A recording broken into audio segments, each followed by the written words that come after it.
fotoana maromaro niadiady tsy nety vita ze zakanandalo na raha tsy tsara tantaratsika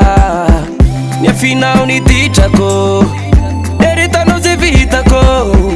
isorako ny ao ambony fianao le mamony foko fa tambitambe tsikitsiky feno fifaline de voninkazo tsy malaza nomeko anao e za tsy saraka aminao e na ino nitragny za tsy saraka aminao e tsy mahitanao za adale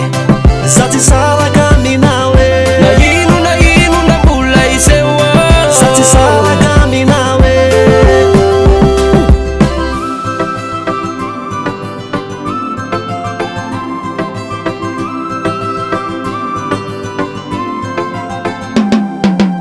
efa fantatro ankehitriny lay fitiavako no tsy mbola niova fa fiainana feno avenira nomeko anao atao